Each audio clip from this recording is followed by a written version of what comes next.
Miss Aleema, I really appreciate your time again to speak to you as things develop.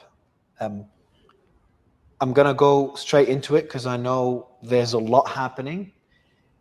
As we're preparing for this interview, Miss Aleema, your brother, former Prime Minister Imran Khan, put out a statement on Twitter. And I was pretty surprised to read the statement. It just shows how he's standing strong despite everything that's happening. So I'll read out parts of the statement, Ms. Khanam, and get your thoughts on it. He says, Asim Munir, who's the head of the military, and for people that are not aware of Pakistani politics, the military, and that's my view, the military has power in Pakistan, and they're the ones that are, kind of pulling the strings, at least in the view of many in Pakistan, and as well as people from the outside. So Asim Munir is the leader in that military. Asim Munir has an insatiable hunger for power, that's from your brother, which is why he has imposed the worst form of dictatorship. Instead of demanding that I apologize, Asim Munir should apologize to me. So your brother implies that he was asked to apologize, which I'm going to ask you about. The events of May 9th, 2023 were orchestrated by the same person who stole the CCTV footage. At present, May 9th has become Asim Munir's insurance policy. So essentially, May 9th is when the protests happened, and they're using this as a reason, as an excuse to target your family, which I'll let you explain on. And the CCTV footage, which you explained in our last interview 5 days ago, was when your son, one of your sons, your two sons, in 24 hours were essentially kidnapped or taken to jail, to the shock of many. And it's all being blamed on those May 9th events. So, Aleema, again, pleasure to have you, and I'd love to get your comments on those statements from former Prime Minister Imran Khan. Actually, we did visit him. I think I visited after 4 months, but together as my sisters and myself together, I think this was a visit after maybe 4.5 months. My brother, there were other people. This is as I said, after 4.5 months, because they've squeezed our visits to such an extent that lawyers or his lawyers who are also in his party as the chairman, he's a lawyer, the secretary general is a lawyer, and then there's a senator. There were three of them who also came in to visit with him, and it was a bigger gathering of another 2 or 3 lawyers. The reason I'm mentioning it is it's very rare. For the past 4 months, it's been so limited that it was the first time he had access to more people than 1 or 2 of his professional lawyers. And normally our visits are very short. They are about 20 minutes if it's a family visit, or if it's a legal visit, it's not more than 20 minutes. But this time there were about 3.5 hours in a court hearing. It was a jail court hearing. So he had information, and he also heard that there was a journalist who went out and said that all Imran Khan has to do to get his freedom is to apologize for the 9th of May. So this upset him, and he said that it's not me who should apologize for 9th May. The people who stole the CCTV footage of all these buildings, there is proof of who's done it.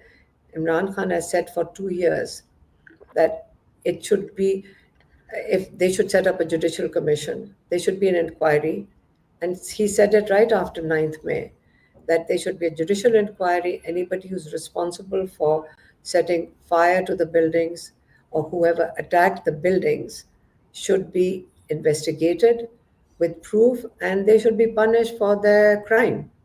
Because during those protests, there were at least a dozen protesters who were killed, and there were several of them with gunshot wounds, more like sniper rifle. So he said that after 9th May, the way the people associated with the political party or associated with Imran Khan have been, uh, you know, abused, arrested, threatened. People have suffered a lot since the past 2 years. And he said, all the suffering that has been caused, it is to us that Asim Munir should apologize. He should apologize to me, not the other way around. And This was in context to uh, the information he was given to him that they're looking for an apology. A lot of people have even approached us. We have no information firsthand, but a lot of people have told us that what they're looking for is an apology. But then the legal minds also say that the moment you apologize, you're also admitting to being responsible for something. And this is not a proper procedure.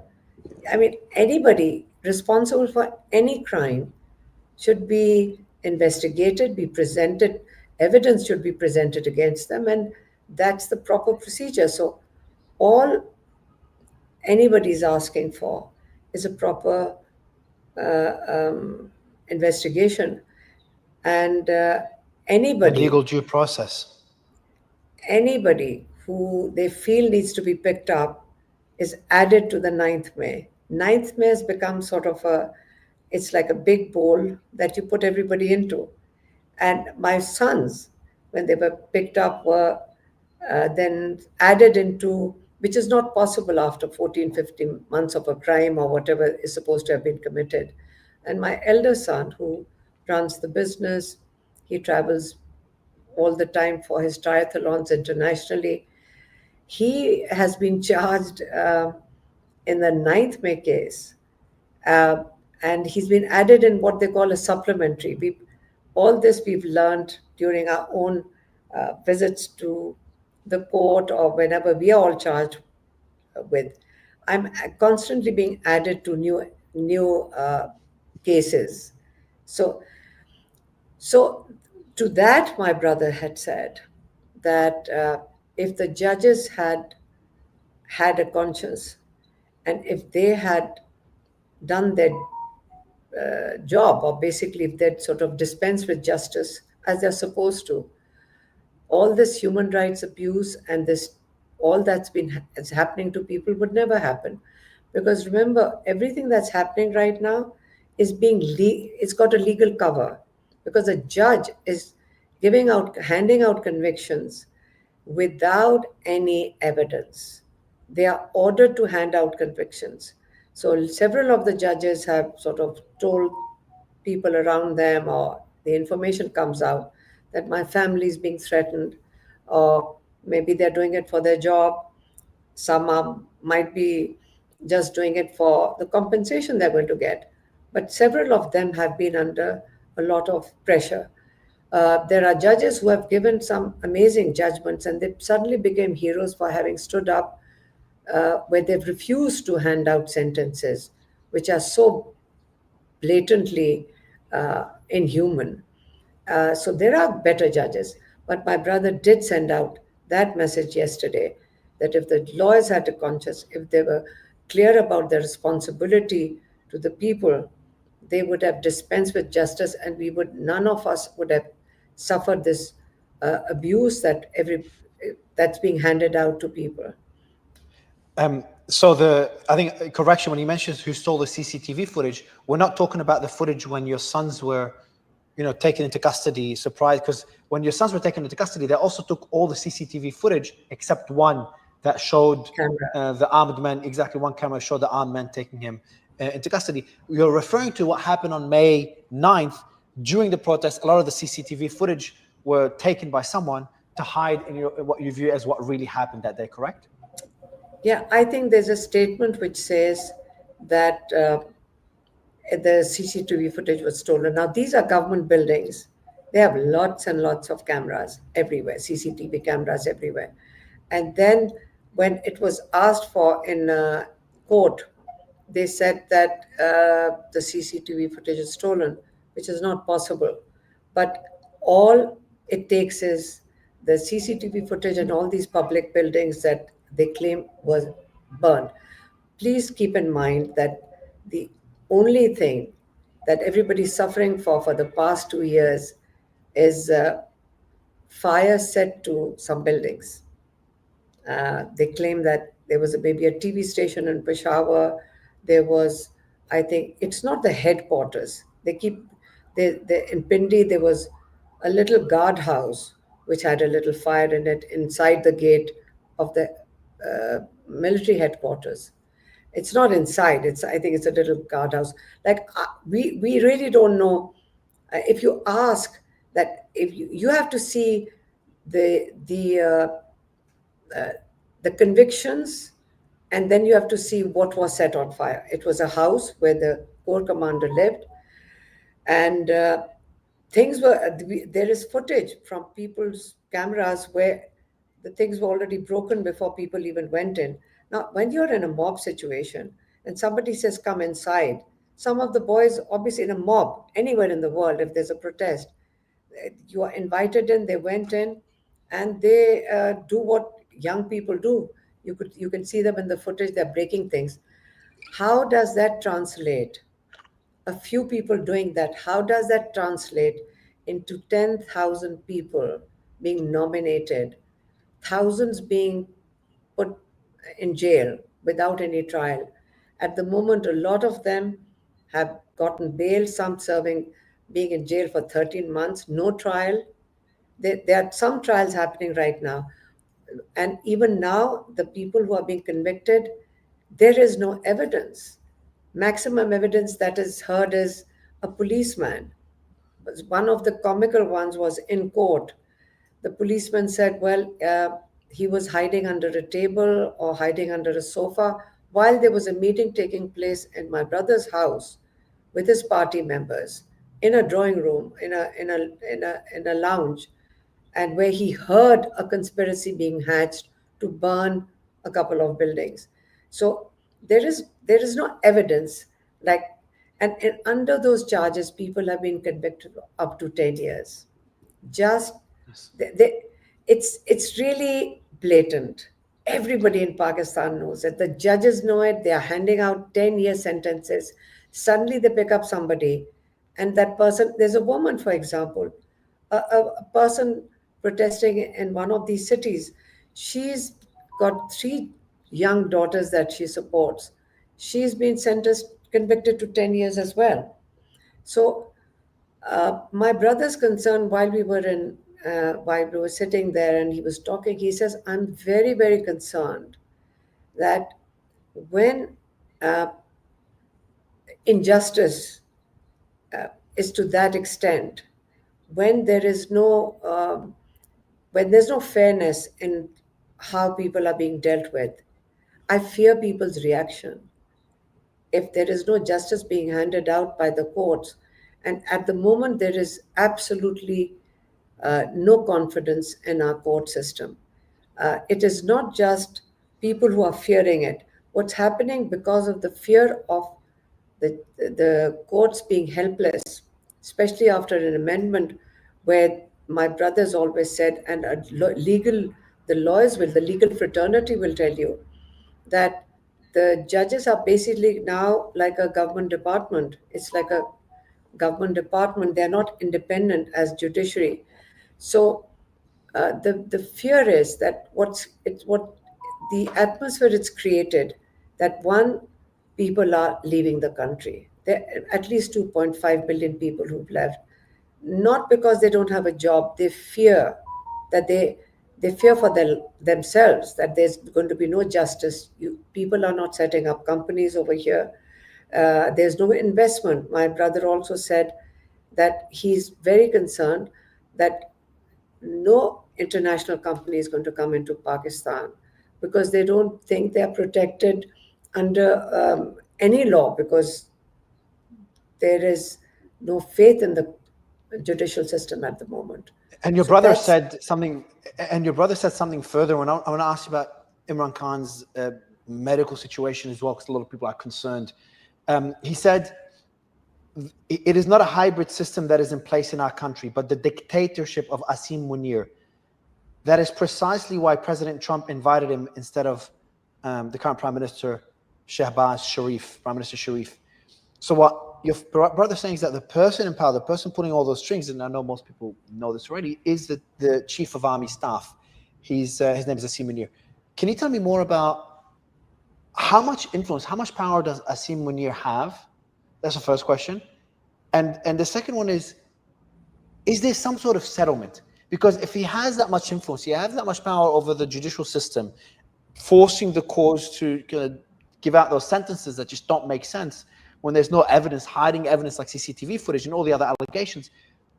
Is there an offer for you? Is there an offer for your brother to be like, where he remains in power, but at least your brother's no longer in jail, his wife is no longer in solitary confinement for months, and your sons are not in jail, your nephew's not in jail anymore, and all those other supporters? Is there anything else other than just complete, because I just don't know what the solution is.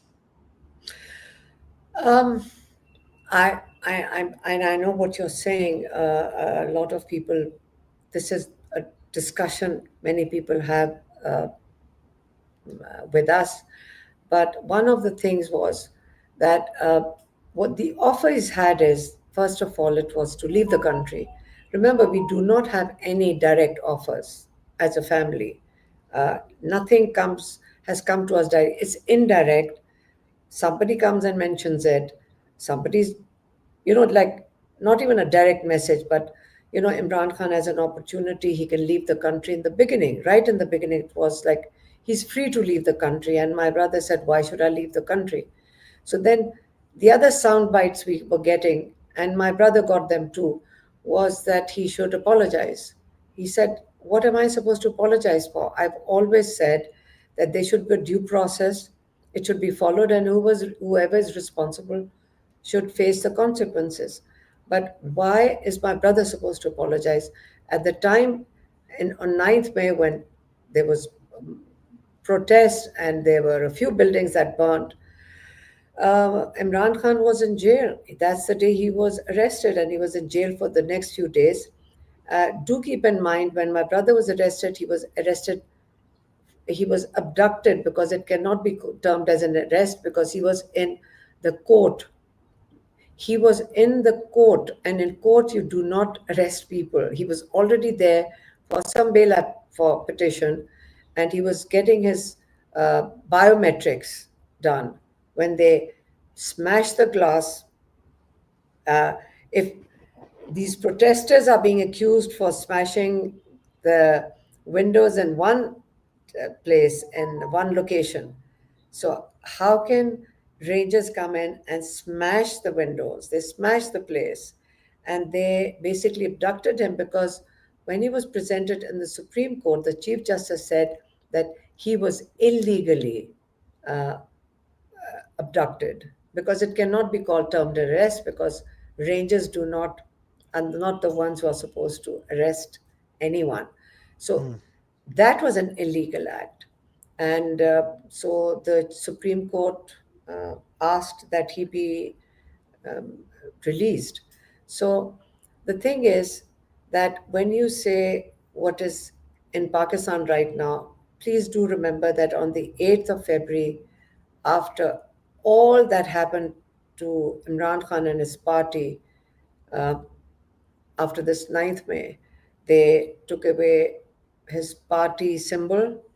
They were sort of harassing anybody who stood in his or took his ticket, like he wanted to stand on his ticket. They did everything. That's what you call pre-poll rigging. And then there was an election, no symbol, because there's a high literacy rate.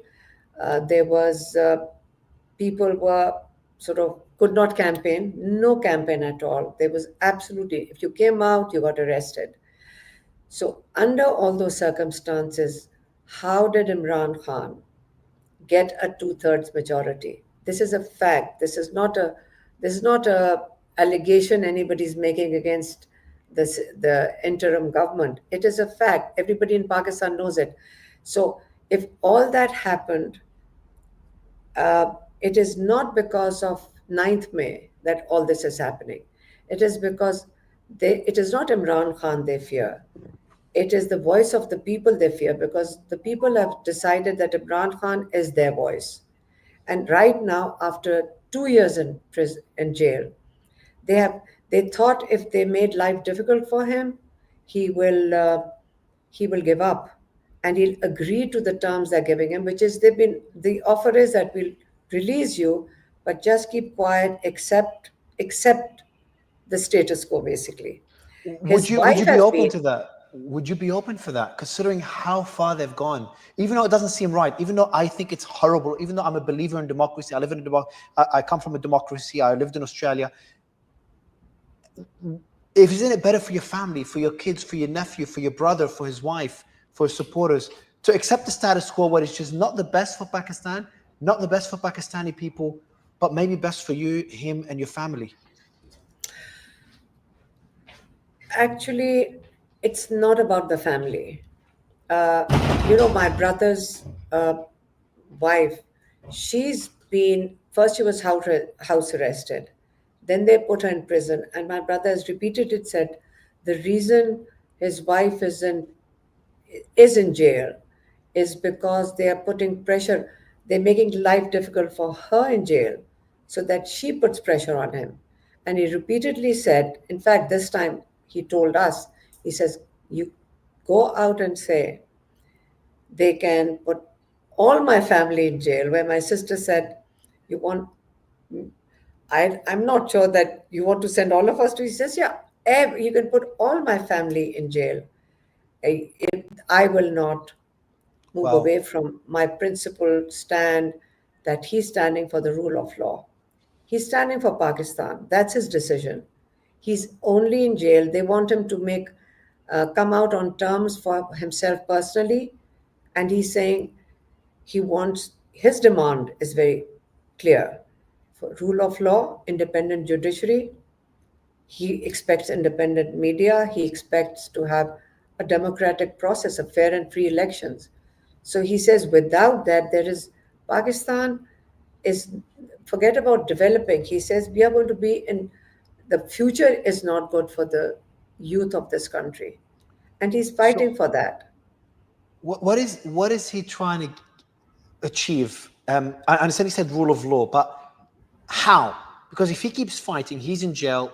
Family members are in jail. I hope you don't end up in jail, because I know there's a arrest warrant for you as well, which is heartbreaking to hear.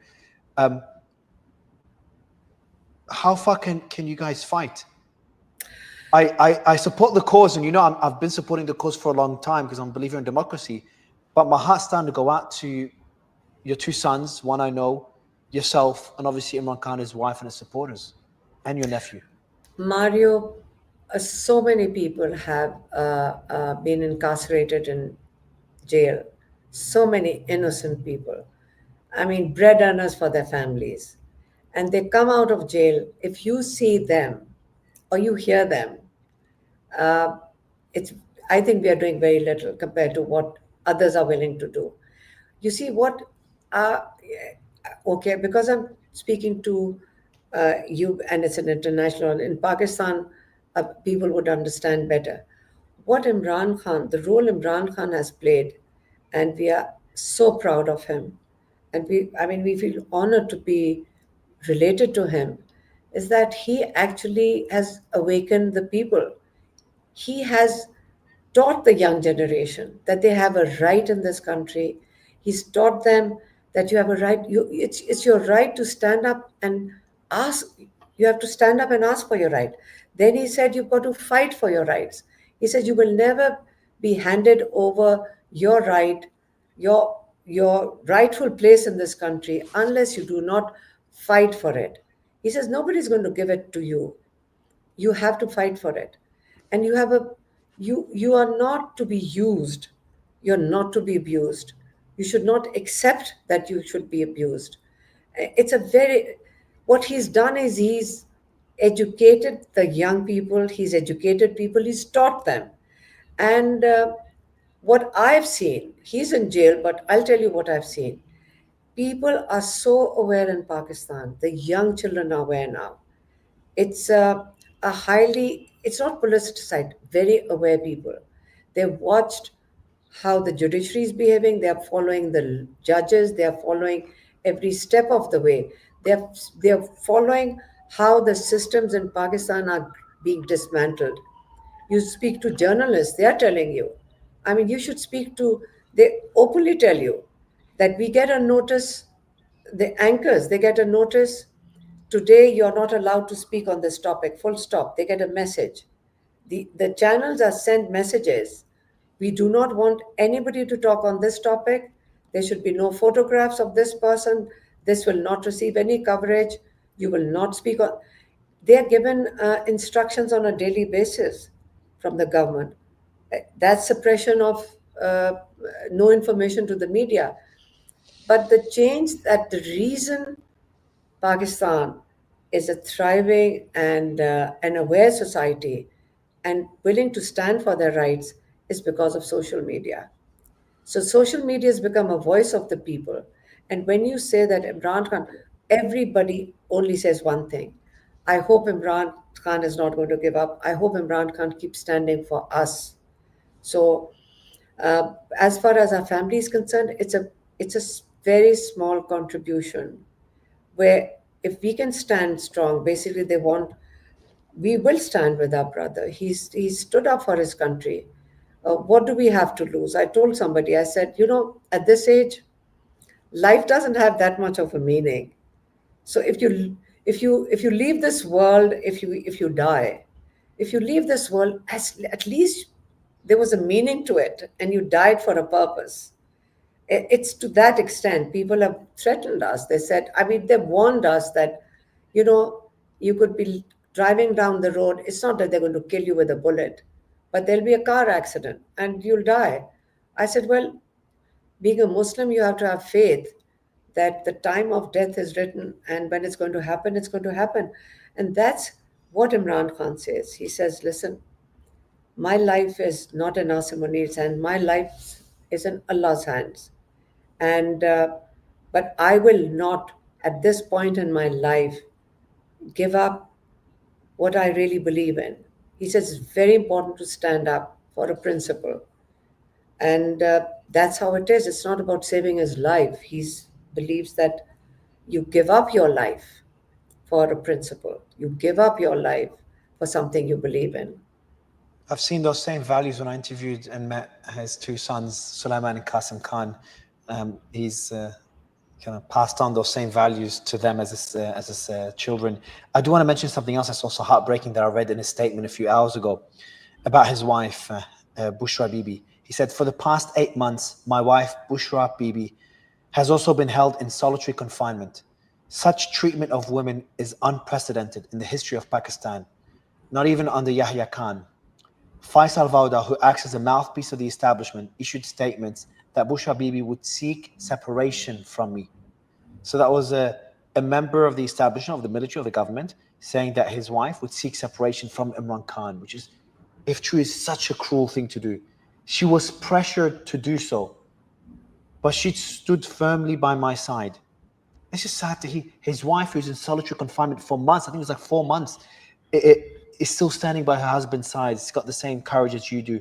Previously, when Asim Munir was removed from the post of DGISI, he attempted to contact Bushra Bibi through Zulfi Bukhari, but she refused.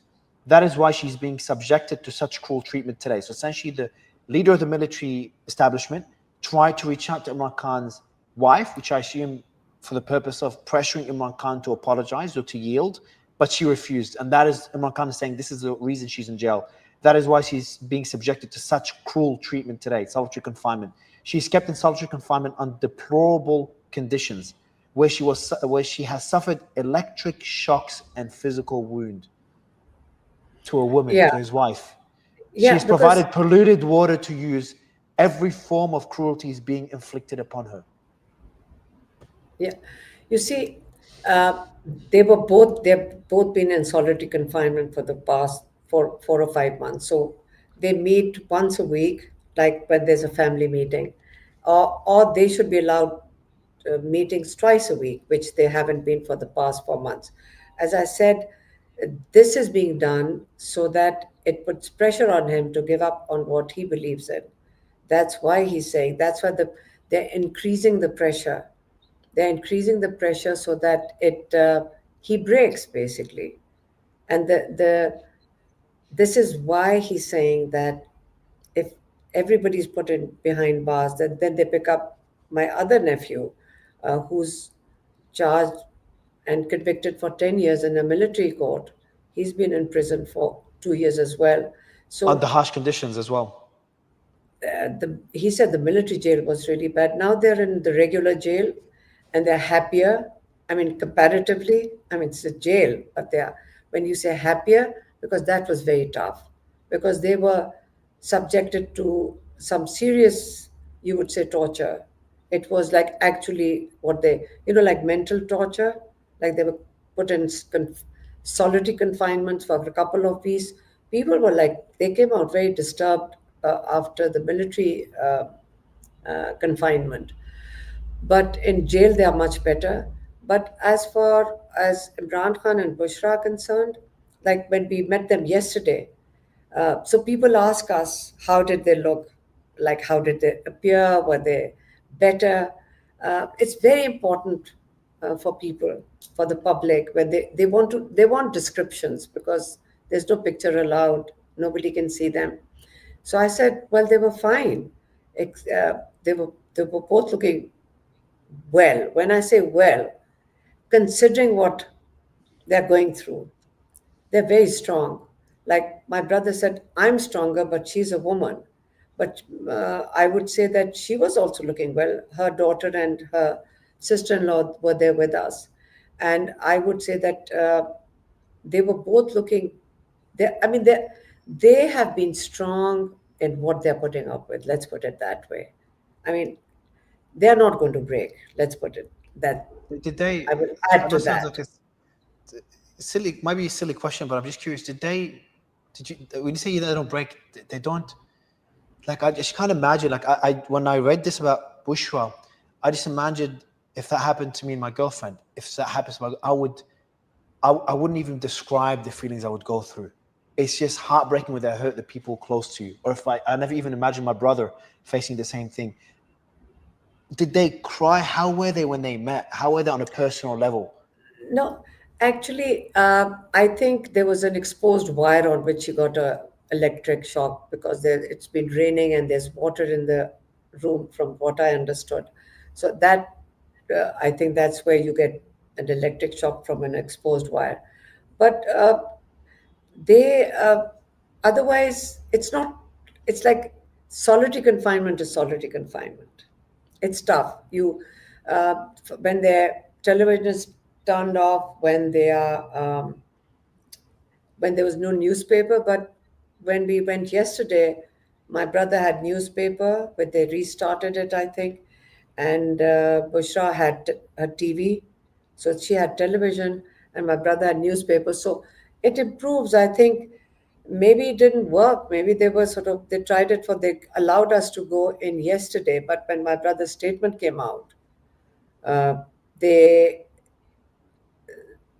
they did not allow today's case hearing to happen. They cancelled it. So there was a Tosha When the Khan. statement came out, the one I'm reading now, when that came out, they Yes, cancelled the yeah, hearing. So yeah, yeah. And I gave some of it out to the press when I came out. So when we came out of jail, it was, we know when we came out of jail, remember, we every Tuesday when we sit out all night, sometimes we are picked up by the police.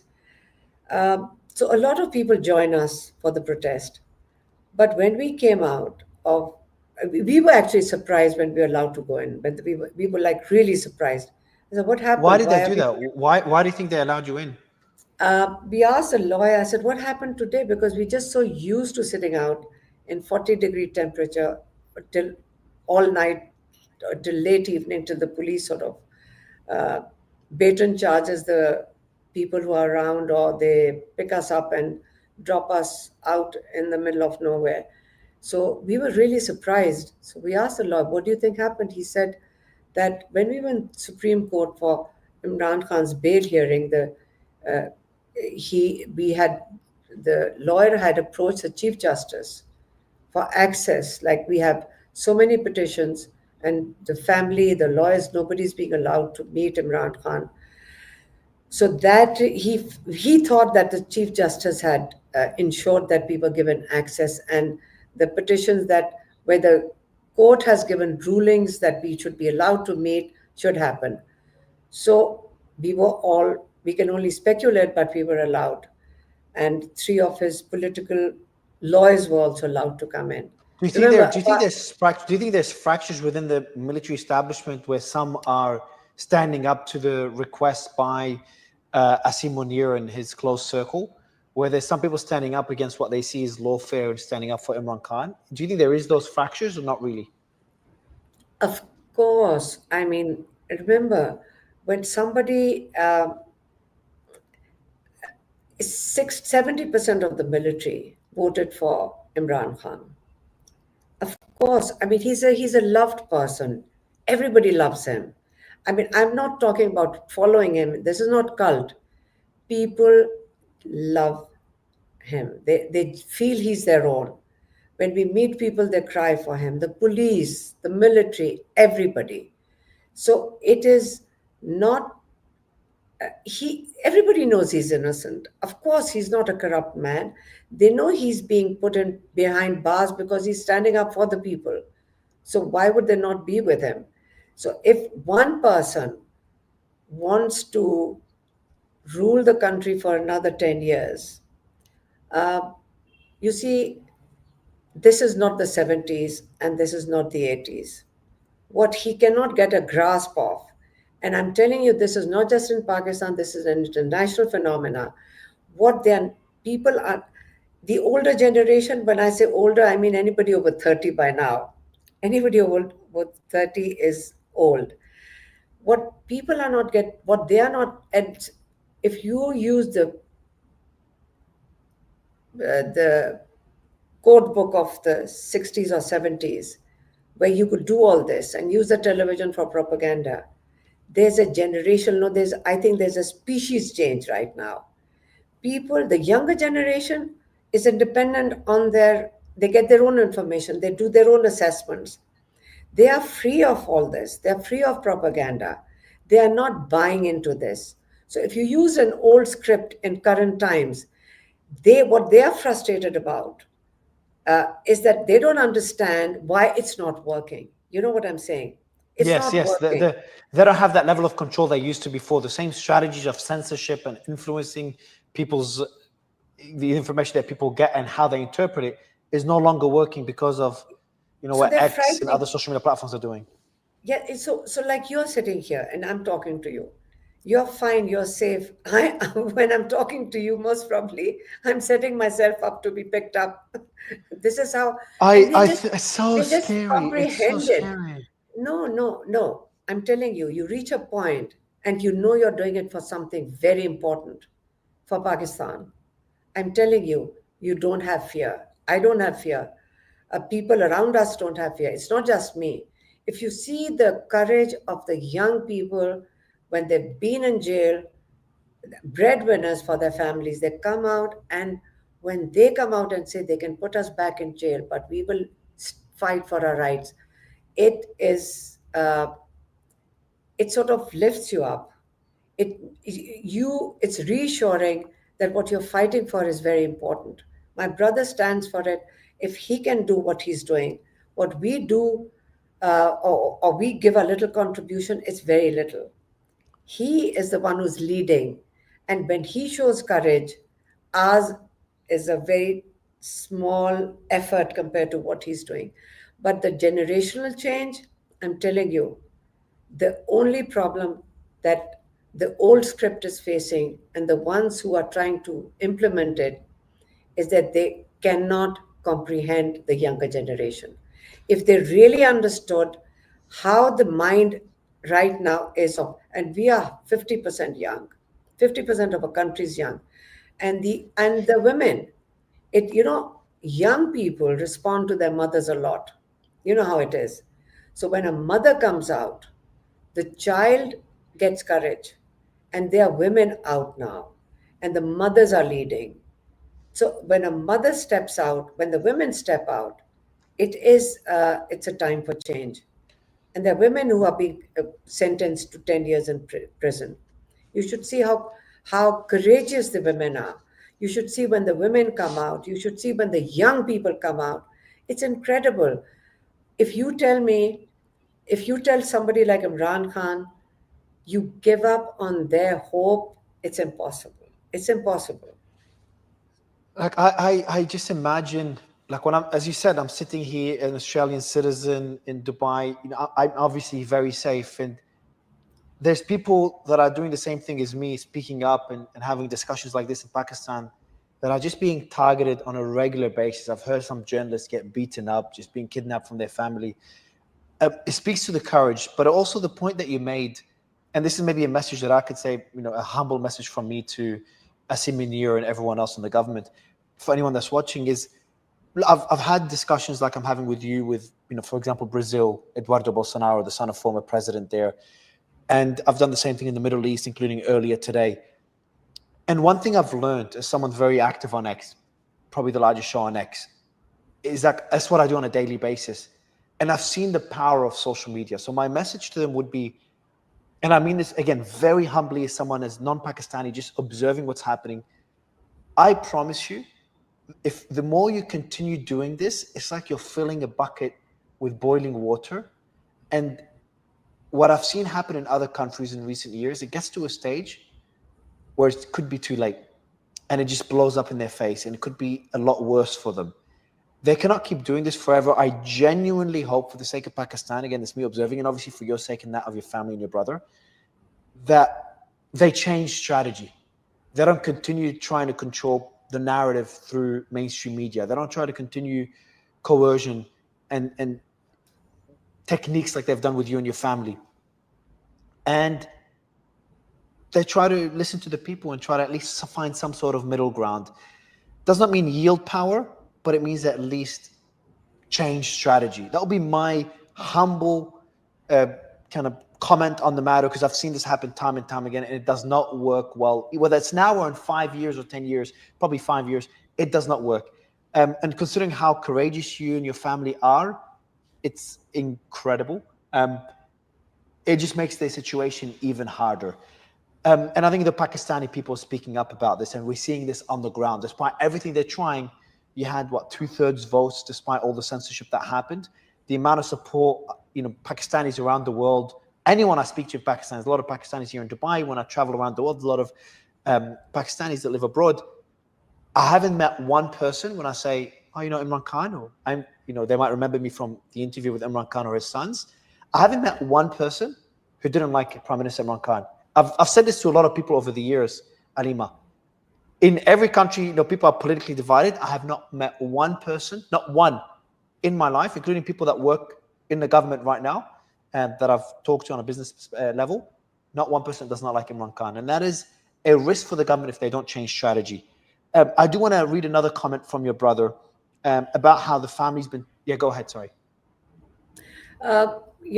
When you were talking about the change, another thing my brother said, when you were talking about how it's going to change, he sometimes talks to us.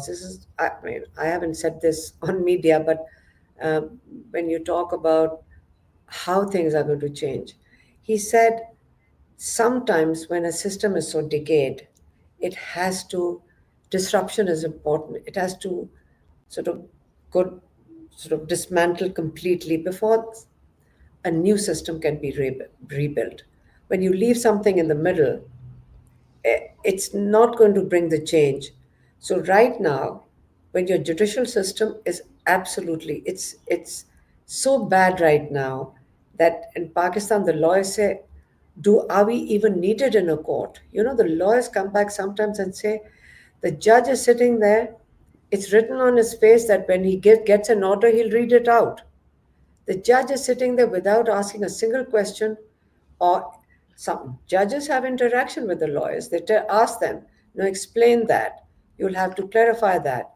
I've seen some amazing interaction between lawyers and judges when they want clarification, when they're engaged.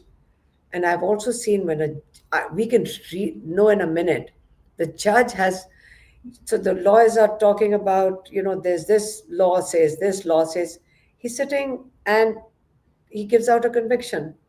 He's So this is a complete dismantling of a system. So one day, in fact, I forgot to ask him, so when is it that it's got to be completely dismantled and ready to be rebuilt? Because we are waiting for the rebuilding. And so is it with the media. I remember speaking to an anchor uh, maybe nearly 2 years ago.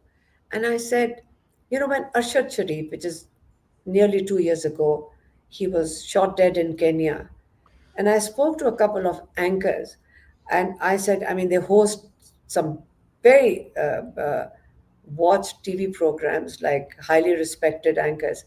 I said, why wouldn't you all get together and put your pen? It's like protest. That's what people do in the world. Like, this is not acceptable. This is not acceptable. Why wouldn't you come together as a community and raise your voice for it? Uh, but they were What did scared, I so they say? didn't do it. They There were was scared. exactly They were the scared. example you've given was a journalist that was very vocal against the government, the establishment, investigative journalist, and he was killed He in was an Kenya. So investigative journal. Yeah, he was investigative journalist, yeah, investigative, and he and was he was very killed in good. Kenya. He was killed in Kenya. It's known that he was tortured and killed. And you know how many people turned He was up for his tortured as funeral? well. Yeah, he was tortured. There, it's like it's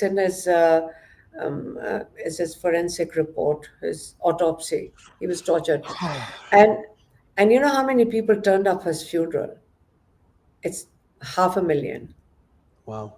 You should see the footage of his funeral when his body came. Uh, People have decided to stand up with the right people, and when you do something like that, that's a message, even from the people of the country. So you have to understand it's an awakened people. So, as you just said, there's a limit to how far you can create fear, because eventually fear gives way to something else.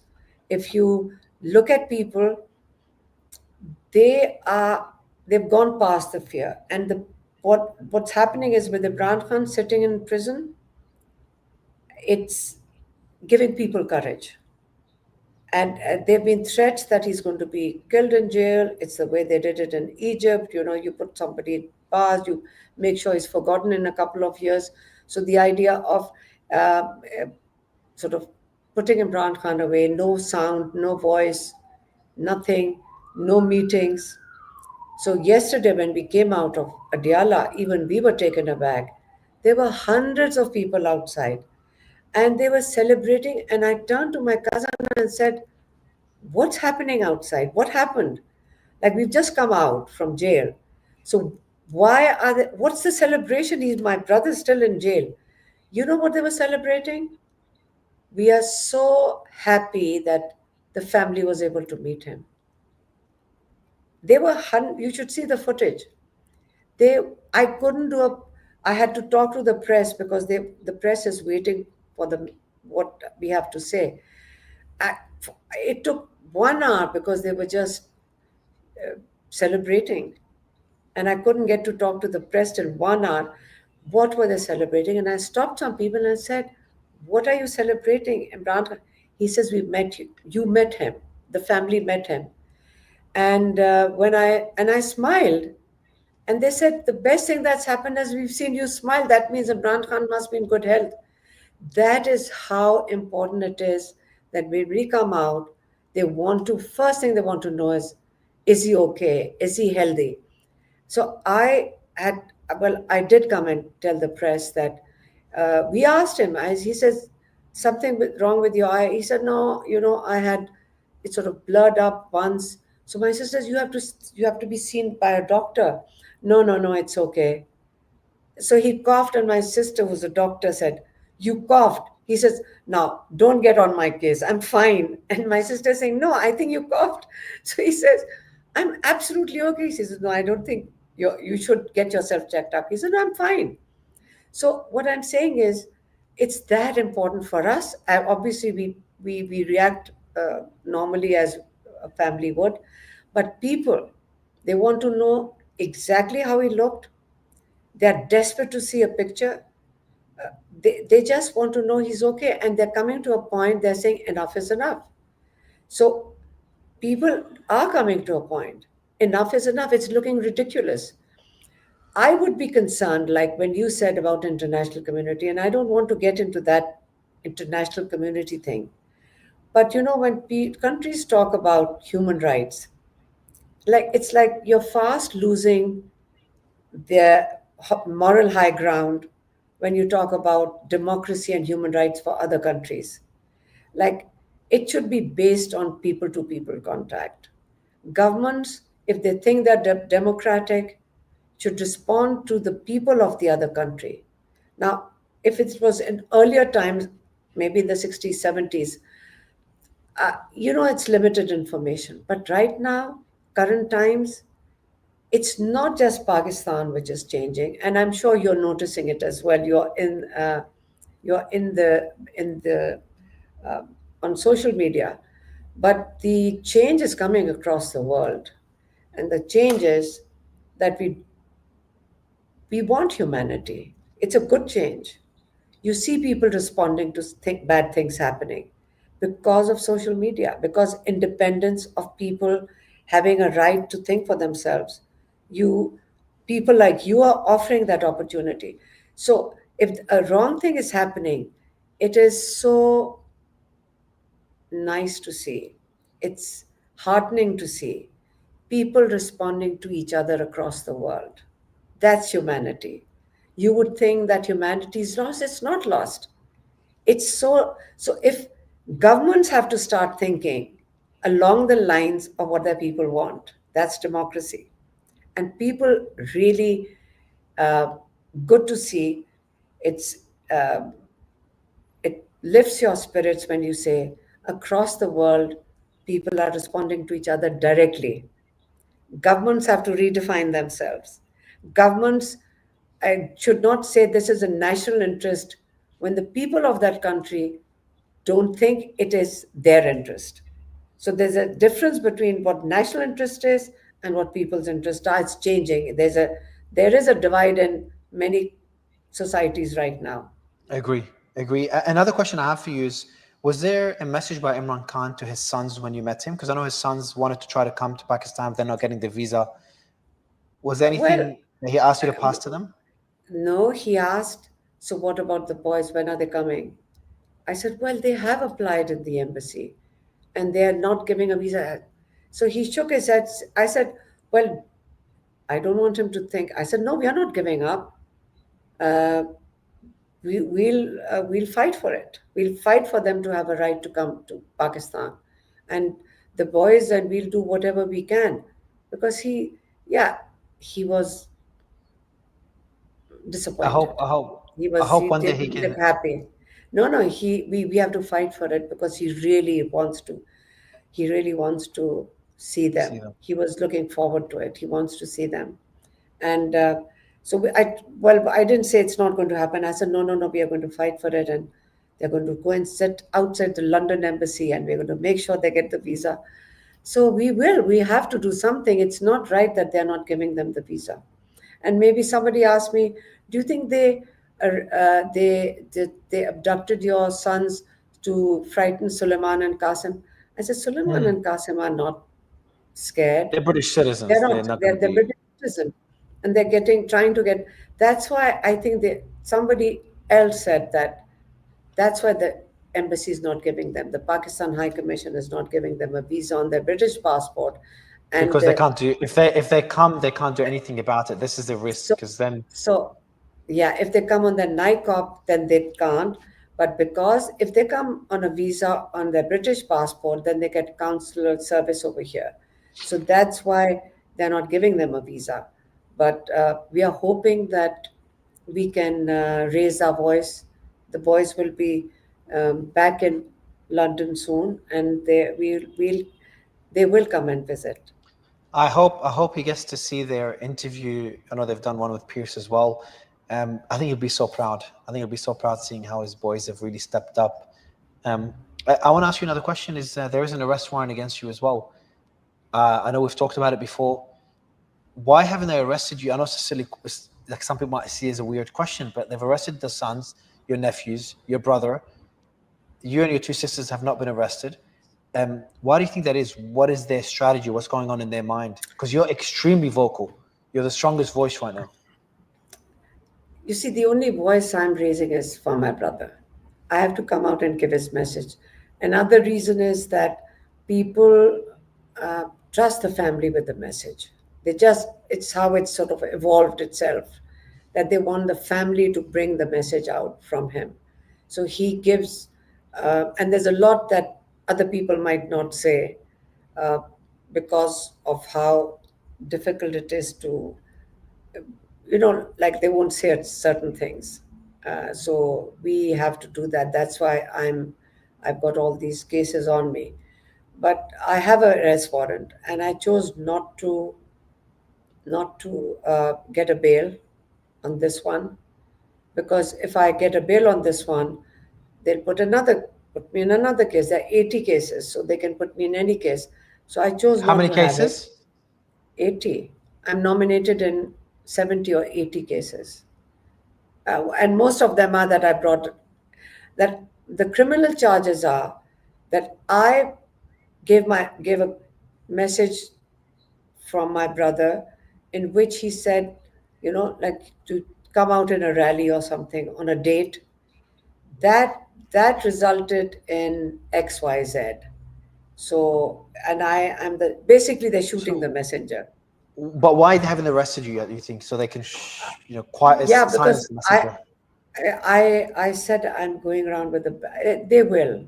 Most probably they will. You think they will arrest you? Yeah, they will. They will. They'll. I'm speaking to you. It's there's enough said. They should arrest. They will eventually. My son's is most probably to put pressure on me, and uh, they can, because it is a one-man rule right now by my brother. We all know it in Pakistan. It's not. You already know that the media knows it. It all goes back. It's not an institution. More than that, it's what my brother calls that it's a little anywhere in the world. It's never a whole country. It's never the whole military. Never the police. It's not all institutions. It's a small gang that develops. It's a nexus of some politicians that they use as a front. Then there's and what you call the establishment is not just the military. It's a complete nexus of businessmen and politicians, and so they make it becomes a little clique. It's all books tell you that, but it's hanging on to the control. And what is the control? It's money. It's financial. It's how you, they'll most probably, this government which is sitting here right now, they're all busy selling state um, projects and companies, and it's all transactional.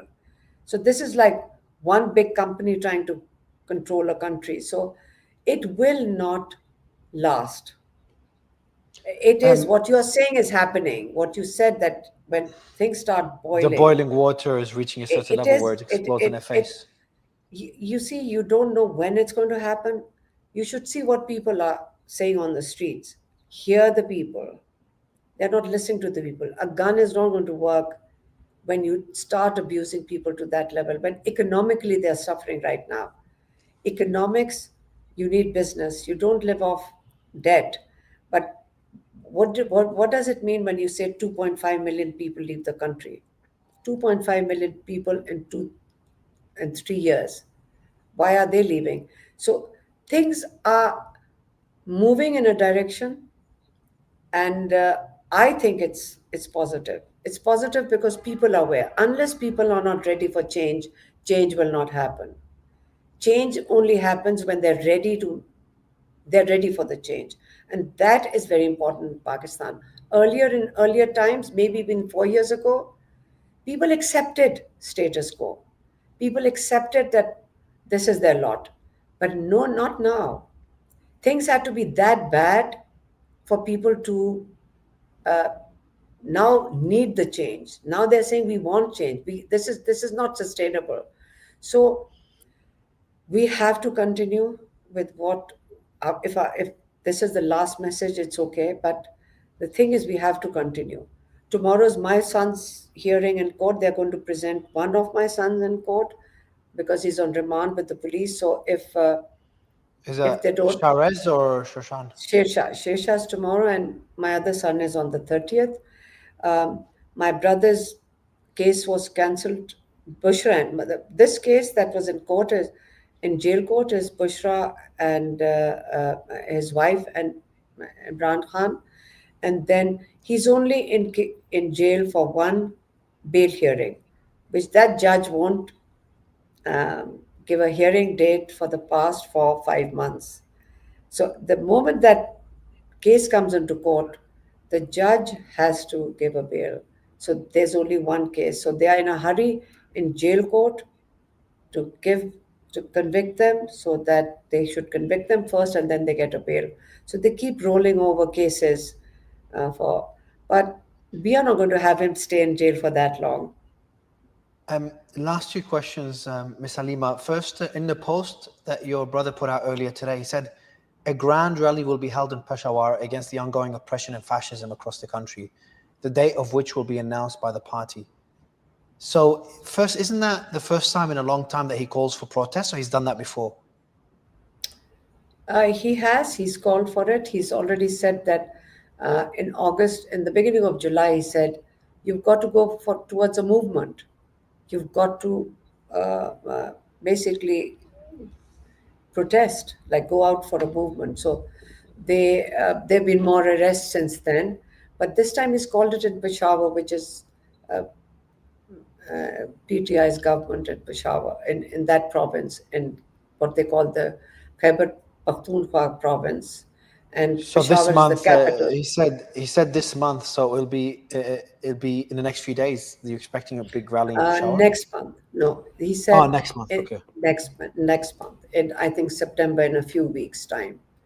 He's also asked his party people holding positions in the government committees to leave the government committees, like the so they've sort of left the government committees in the National Assembly. Mr. Lima, one last statement I want to get your thoughts on, and a pretty tough question. Apologize if it's an insensitive question. So first you said, quote, if they want to arrest someone, arrest me. But targeting our children reveals their fear, which you said that in our last interview as well. So you repeated that statement. You seem ready for the arrest, which is heartbreaking to hear. You also said the authorities are endangering his life and attempting to weaken him by keeping him in poor condition. And that's about your brother, Prime Minister Imran Khan.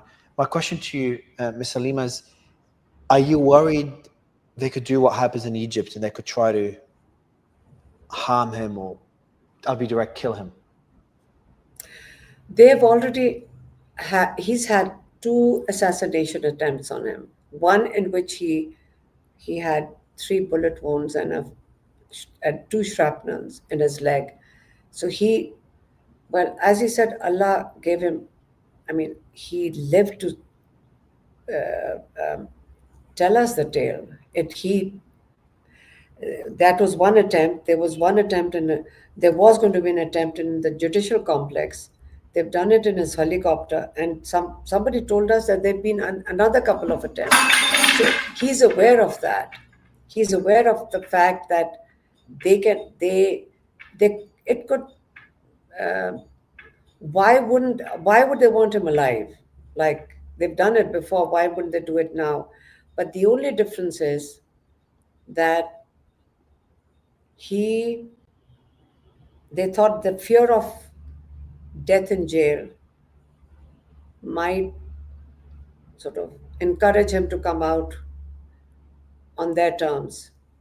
And that's why there was an article a few days ago by a journalist, and he said that, Imran should apologize if he doesn't want to see the same fate as Zulfikar Ali Bhutto, who was, he was hung by one dictator. So that created such an uproar. Remember, now you have social media and people have a voice. It created such a huge uproar that you think you're going to do that to Imran Khan. So we have to fight at every forum. We are not killing people, but we can speak up for him. Like there's an international community, right? Okay, we don't have justice system in Pakistan, but what about the international community? I think as in the changing world, the global relationships are now going to be challenged by the people of the countries now. If you're an American or if you're an Australian, I get calls from Australia.